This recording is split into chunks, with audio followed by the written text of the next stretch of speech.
네, 안녕하세요. 오늘은 우리 2021년의 가장 첫 번째 시험이었죠. 2월 27일에 경기도 의료기술직 시험이 있었고, 기술직 시험 문제에 대해서 기출문제 해설 특강을 진행을 할 거고요. 자, 이번에 시험 보고 나서 많은 학생들이 시험 후기를 남겨줬는데 너무 쉬웠다.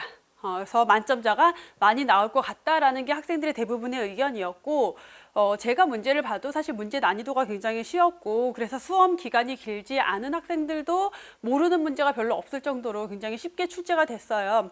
그래서 이 정도 시험에서는 진짜 공중보건에 있어서는 만점 많이 틀려도 한 문제 정도 틀리는 게 합격하기 위한 안정권이다라고 볼 수가 있겠고, 실제 합격생들 이제 얘기를 들어보면은 대부분 만점을 받았거나 한 문제 틀렸거나 그 정도 수준이고, 대신 이제 생물이 조금 아마 어려웠을 거예요. 그래서 공중보건에서의 점수를 생물을 이제 채우는 데 사용해야 된다라고 여러분들이 생각을 하셔야 되고, 사실 많은 수험생들이 공중보건은 그렇게 많이 안 어렵고 생물이 어려우니까 생물에 좀 더 집중하자라고 생각을 하는데, 당연히 생물에 집중을 하긴 해야 되는데 어차피 여러분 합계해서 평균을 내서 우리가 점수를 매기잖아요. 그렇기 때문에 공중보건에서 최대한 고득점을 맞아야지 혹시라도 부족한 부분이 있을 때 채워서 합격선에 좀 더 가까워질 수 있다는 걸 여러분들이 항상 인지하고, 공중보건을 소홀히 하면 안 된다라는 거를 좀 명심하셔야 될 것 같아요. 이렇게 쉽게 나왔을 때도.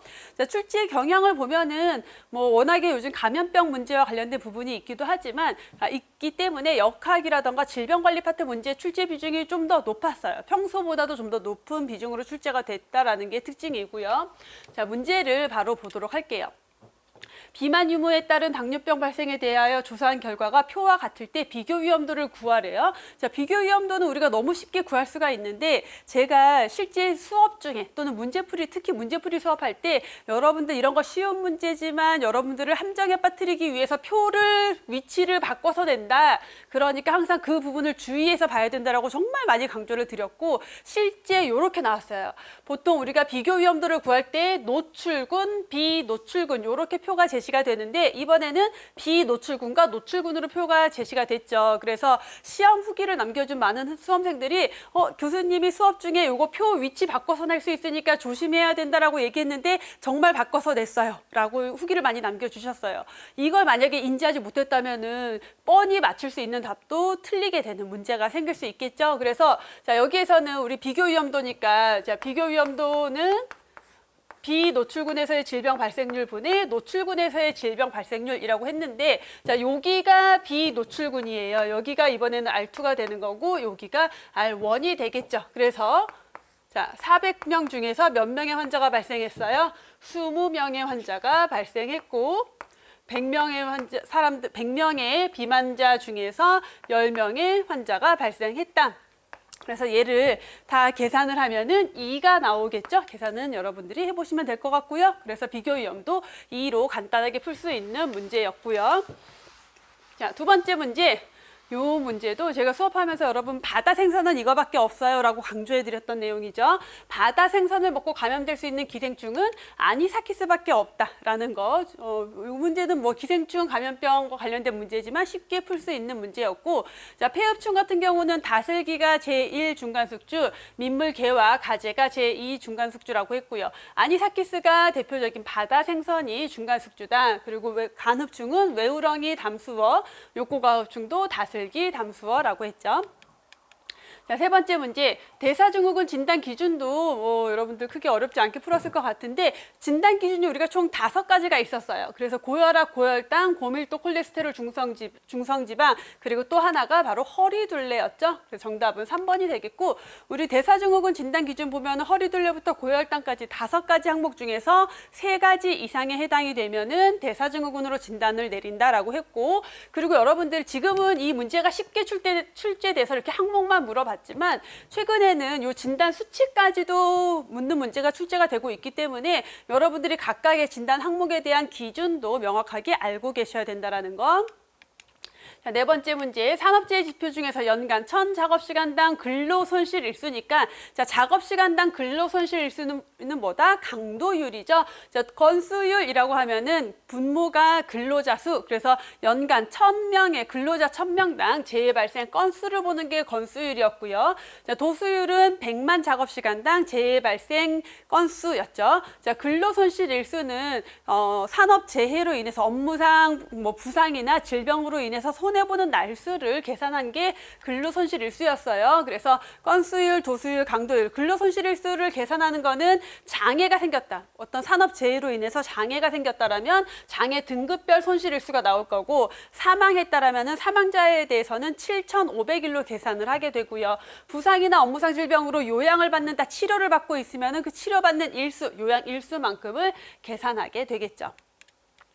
자, 다섯 번째 문제. 자, 이 문제는 우리 합격생이 와서 설마 이게 진짜 정말 해썹을 묻는 문제야? 이렇게 이 문제였을까라고 생각할 정도로 너무 심플하게 그냥 해썹에 대한 정의를 그대로 문제로 출제한 거예요. 식품의 원료 및 재료 단계부터 제조, 가공, 보존, 유통, 조리를 거쳐서 최종 소비자가 섭취하기 전까지의 단계에서 발생할 수 있는 위해 요소, 하자들을 아날라이시스, 분석해서 규명하고 그거를 중점적으로 관리한다. CCP가 되겠죠. 그래서 HACCP, 해썹에 대한 전형적인 그냥 정의를 문제로 출제하고 있기 때문에 정답은 CCP가 되겠고, 그 해썹이 되겠고요. GMP라고 하면은 우리가 해썹의 선행 요건이다라고 했죠. 우수 제조 기준이라고 했어요. 자, GAP랑 콜드체인이라는 우리가 모르는 생소한 용어가 나왔는데, 자, GAP라고 하면 그냥 농산물 우수 관리 제도에 대한 이제 용어고, 콜드체인은 저온 유통, 식품을 유통하는 과정에서 저온으로 유통하는 것을 콜드체인이라고 해요. 자, 6번 교육기법인데 3명에서 5명의 전문가가 10분에서 15분씩 발표를 하고 난 다음에, 자, 여기서 포인트는 뭐예요? 바로 발표를 먼저 하고 나서 질의응답을 한대요. 그것도 주고받는 토론이 아니라 각각 개인이 10분에서 15분 발표를 한 다음에 질의응답을 하는 거니까 당연히 심포지엄이 되겠죠. 여기에서 만약에 발표를 하지 않고 3명에서 5명, 뭐 4명이나 뭐 몇 명의 전문가가 서로 상반된 의견을 가지고 토론을 했다라고 하면은 패널 토의가 될 거고, 자, 이렇게 발표 후 질의응답을 한다, 심포지엄이 되겠죠. 자, 나머지 그래서 심포지엄이라고 하면 은 2명에서 5명의 전문가가 각자 의견을 발표한 다음에 그 내용을 가지고 질의응답을 갖는 방식이다라고 했고요. 우리 보기에 있었던 것들 중에서 분단 토의랑 버즈 세션은 같은 거죠. 그래서 분단 토의 또는 버즈 세션, 여러 명의 사람이 있을 때 분단을 여러 개로 쪼개서 각각의 분단에서 토론을 하고 그 내용을 가지고 같이 모여서 공유하는 방식이 버즈 세션, 분단 토의라고 했고요. 자, 패널 토의는 어떤 주제에 대해서 대립된 의견을 가지고 있는 사람들이 서로 사회자의 진행에 따라서 토론 또는 토의를 진행하는 게 그 배심 토의, 패널 토의라고 했어요. 자, 건강행위, 이 문제도 최근 들어서 자주 나오는 문제다 강조드렸던 문제였고, 건강행위 모형 중에서 개인의 심리, 사회적 과정을 이해하고 그에 대한 교육 행태 개선에 초점을 두는 어떤 것, 개인적 차원에 해당하는 모형 이론을 묻고 있으니까, 자, 보기 중에서 계획된 행동 이론은 개인적 차원의 대표적인 모형이었다라고 했죠. 강조를 했었죠. 그래서 개인적 차원의 모형이라고 하면은 우리가 공부했던 많은 이론들, 인지조화론, 건강 신념 모형, 건강 믿음 모형, 합리적 행위론, 계획된 행위론, 범위론적 모형, 귀인 이론, 예방 채택 과정 모형 같은 것들이 있었고, 개인 간 차원이라고 하면은 개인과 개인을 포함한 주변 사람들과의, 주변 환경과의 관계와 관련돼서 초점을 두는 것들로 사회 인지 이론이 대표적인 개인 간 차원이었고요. 그 밖에도 뭔가 우리 보기에서도 나왔던 커뮤니케이션이라던가 또는 동기화 면담 같은 것들이 있고, 집단 지역사회 차원은 지역사회에서 어떤 행위가 확산되어 가는 것들을 설명하는 거죠. 그래서 매치, 프리시드 모형이나 의사소통 이론 또는 조직 변화 이론, 지역사회 조직화 모형 같은 것들이 있었어요. 자, 8번 문제. 민감도 공식으로 옳은 것을 묻고 있는데, 이제 민감도는 누구 중에서 질병에 걸린 환자들 중에서 검사 결과가 양성으로 나온 사람이 몇 명이냐? 그러면 A랑 C분의 A로 푸는 게 민감도가 되겠죠. 그래서 민감도라고 하면은 질병이 있는 사람이 양성으로 나올 확률, 특이도라고 하면은 질병이 없는 사람이 음성으로 나올 확률이라고 했어요. 정답은 2번이 되겠고, 자, 민감도, 특이도 말고도 우리가 타당도를 측정하는 방법에 대표적으로 양성 예측도, 음성 예측도가 있었죠. 양성 예측도는 검사 결과가 양성인 사람 중에서 진짜 환자일 확률. 다시 말하면 양성으로 판정받은 사람 중에서 A랑 B 중에서 환자가 몇 명이냐. 음성 예측도는 C와 D, 음성으로 판정받은 사람들 중에서 진짜 환자가 아닌 사람이 몇 %냐. C 플러스 D분의 D로 계산이 되는 게 음성 예측도. 자, 다음. 자, 9번 문제 후천 면역인데 생균 백신으로 예방 접종한대요.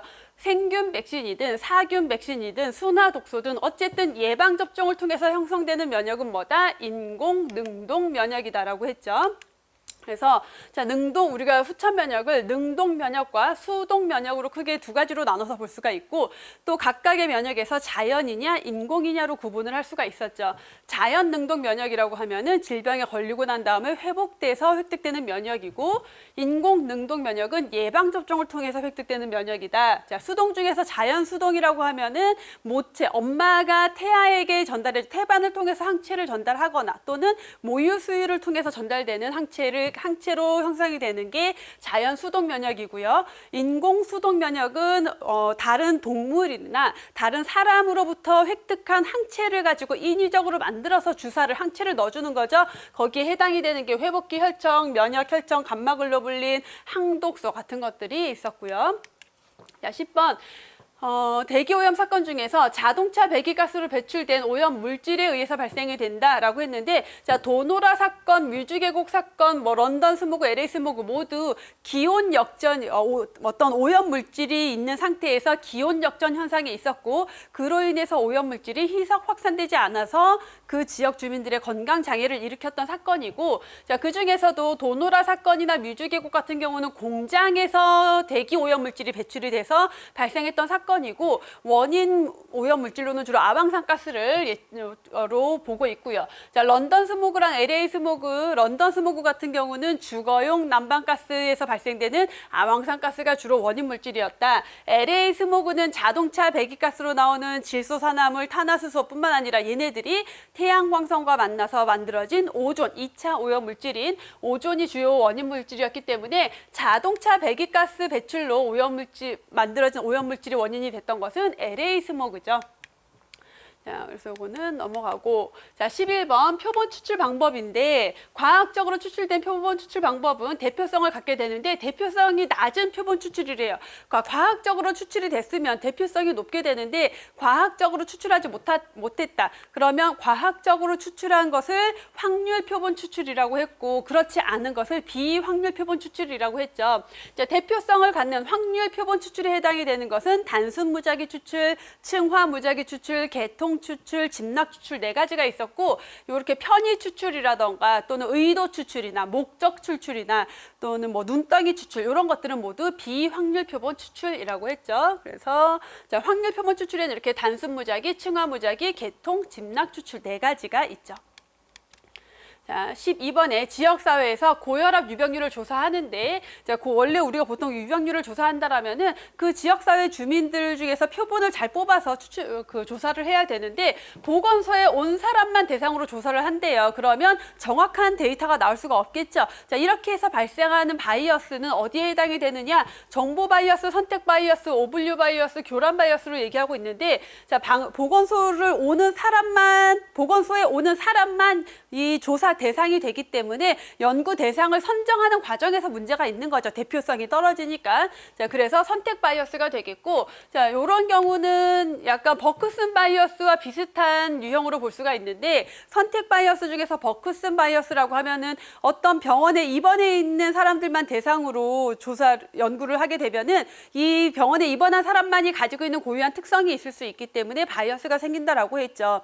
자, 보건소 입장에서도 보건소에 오는 사람들이 가지고 있는 공통점이 있을 수 있을 거예요. 거기에서 오는 바이어스이기 때문에 선택 바이어스로 분류를 하면 되겠고요. 13번 문제, 조사한 값이 보기와 같을 때 중앙값이 얼마인지를 구하라는 건데, 우리가 조사한 자료에서 대표값을 구할 때 평균값, 최빈값, 그리고 중앙값 세 가지를 볼 수가 있겠고, 자, 얘네를 다 더한 다음에 10개의 숫자가 있으니까 나누기 10을 하면 평균. 자, 이 중에서 데이터가 가장 많은 것을 최빈값이라고 했는데 12가 2개고 나머지는 모두 하나씩 있으니까 최빈값은 12가 되겠고요. 자, 중앙값은 이 자료를 순서대로 나열했을 때 가운데 있는 거예요. 그럼 얘를 순서대로 나열을 해보면은 8이 있고 9가 있고 11, 12, 12, 그리고 14, 15, 16, 19, 20, 14, 15, 16, 둘, 넷, 다섯. 그러면 가운데가 짝수개니까 요 두 개가 가운데가 되겠죠. 그래서 얘네를 더한 다음에 나누기 2를 하면은 13이 나올 거고, 요게 정말 너무나 심플한 문제인데 의외의 곳에서 수험생들이 헷갈려하는 수험생들이 있어요. 자기만의 생각으로 더 간 거예요. 이 케이스는 뭐냐면, 이거 봐라. 12가 2개가 있네. 2개가 있으면은 요거 하나를 빼야 되나? 이거 왜 빼요, 갑자기? 이유도 없이. 중앙값은 2개가 있고 3개가 있고 전혀 관계가 없어요. 여기부터 여기까지 12여도 상관없어요. 무조건 그냥 순서대로 나열했을 때 순서상 가운데를 짚는 거기 때문에 얘가 2개든 얘가 3개든 얘가 4개든 상관없이 그냥 요거 2개 더해서 나누기 2 하는 건데, 일부 학생들이 12가 2개네. 그럼 12를 하나 지워야겠다. 그러면 5개가 됐으니까 가운데 14가 정답인가 보다. 이렇게 가는 학생들이 있어요. 이거는 제가 강의 중에서 단 한 번도 이런 식으로 설명을 드린 적이 없는데 자기만의 생각으로 더 간 거예요. 그렇게 가시면 안 되고, 그래서 최빈값은 여기에 같은 수가 있든 다른 수가 있든 전혀 상관이 없다라고 없습니다. 무조건 가운데 2개를 더해서 나누기 2. 그래서 정답은 13이 되겠고요. 자, 14번 문제, 요 문제에서 아마 틀린 학생들이 좀 있을 것 같은데, 건강 수준을 결정하는 요인으로 우리가 뭐 유전적인 요인도 있었고, 그다음에 뭐 사회 경제적 요인도 있었고, 생활 습관적인 요인도 있었고, 그 지역의 정치적인 특성, 뭐 문화적인 특성, 이런 다양한 것들이 있었는데, 이 제시된 내용들 중에서 사회 경제적 요인이라고 하면은 그 인구 집단이, 그 사람들이 가지고 있는 사회적인 특성, 경제적인 특성을 얘기하는 거예요. 그래서 여기에 해당이 되는 거는 교육 수준이 해당이 되고, 사회보험 같은 경우는 뭐 정치적인 요인 또는 사회 제도적 요인으로 봐야지 맞겠고, 신체 활동 같은 경우는 생활 습관 요인, 관습은 사회 문화적 요인으로 분류를 할 수가 있어요. 그래서 사회 경제적 요인이라고 하면은 직업의 유무, 직업의 종류, 뭐 작업 환경, 교육 수준, 재산, 이런 가족 상태, 이런 것들을 사회 경제적 요인이라고 해요. 그래서 여러분들 공중보건 파트 1에서 우리 건강과 질병 파트 들어갈 때 건강을 결정하는 요인으로 쭉 분류가 되어 있는데, 여기에서 출제가 된 문제죠. 자, 15번 문제 보시면은 오타와 헌장에서 제시된 건강 증진의 우선순위 활동 영역 5가지에 대해서 묻고 있는 거고요. 해당되지 않는 거 환자 맞춤형 치료 지원, 치료 지원에 대한 내용은 들어가 있지 않아요. 그래서 5가지 활동 영역이라고 하면은 건전한 공공정책을 수립해라. 건강지향적인 공공정책을 수립하고, 지원적인 환경을 조성하고, 지역사회 활동을 강화하고, 개인의 건강 기술을 개발하고, 보건의료 서비스의 방향을 재설정해라. 5가지가 해당이 됐죠.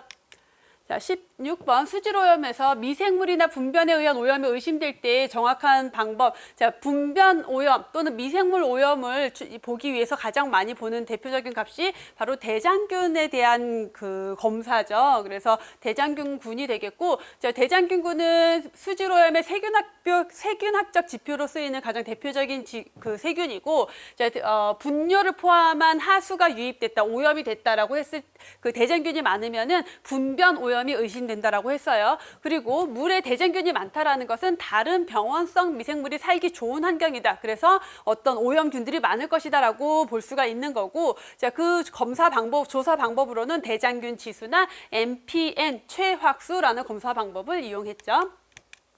자, 17번 영양 섭취 기준 중에서 일일 평균 필요량의 표준 편차 2배를 구한 것. 자, 그 일일 평균 필요량, 건강한 사람들의 평균 필요량의 중간값으로 본 게 평균 섭취량이었고요. 거기에 표준 편차 2배를 더한 게 권장 섭취량이었죠. 정답은 3번이고, 그래서 평균 필요량, 권장 섭취량. 자, 건강한 사람들의 절반에 해당하는 사람들의 필요량을 충족시키는 값을 평균 필요량, 그래서 필요량 분포의 중간값으로 산출한다라고 했고, 권장 섭취량은 거의 모든 사람의 필요량을 충족시켜주는 섭취량, 그래서 평균 필요량의 표준 편차 2배를 더한다라고 했어요.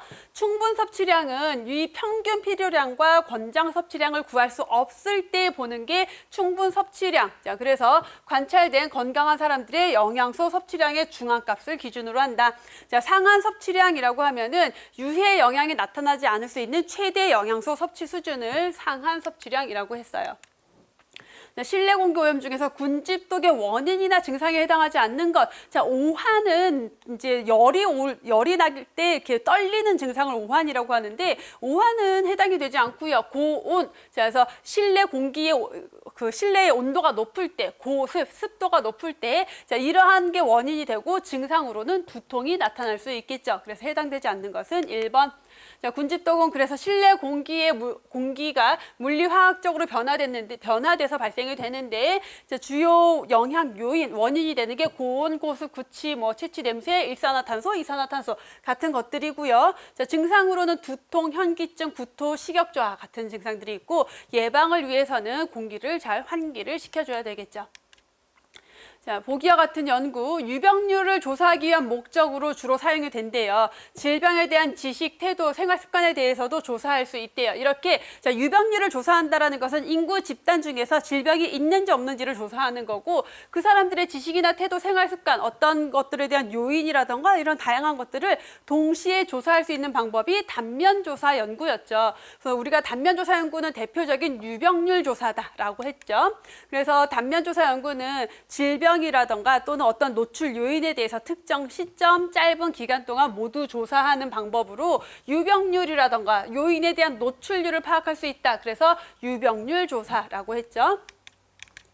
자, 마지막 문제예요. 바이러스에 해당하는 것을 묻고 있는데, 자, 홍역하면은 미즐즈 바이러스가 병원균이었고요. 콜레라는 콜레라균, 비브리오 콜레라균, 자, 장티푸스는 살모넬라 타이피균이었고요. 디프테리아는 디프테리아균이죠. 그래서 바이러스는 홍역밖에였고요. 나머지 3개는 모두 세균에 의한 질병이다. 자, 이렇게 해서 경기도 의료기술직 2021년 2월 27일에 시행된 의료기술직 공중보건 문제를 풀어봤고요. 자, 문제 난이도 사실 평년보다도 좀 이렇게 어렵지 않게 출제됐어요. 그래서 여러분들이 보는 시험이 항상 요 정도 수준이다라고 생각하시면 안 되고, 한 80%는 요 정도 수준이고 20% 정도는 요거보다 좀 더 어려운 문제가 나올 수 있다는 걸 항상 염두에 두고 공부를 하셔야 돼요. 그래서 요 난이도에 맞춰서 공부를 하시면 안 된다라는 거를 명심을 하셔야 되고, 대신 좀 공부를 충분히 한 다음에는 이렇게 난이도가 나왔을 때는 무조건 100점을 맞을 수 있어야 되겠죠. 자, 그래서 여기까지 해서 경기도 기술직 문제에 대한 공중보건 해설 특강을 마무리하도록 하고요. 자, 이번에 시험 본 모든 학생들에게 좋은 결과가 있길 바라겠습니다. 수고하셨습니다.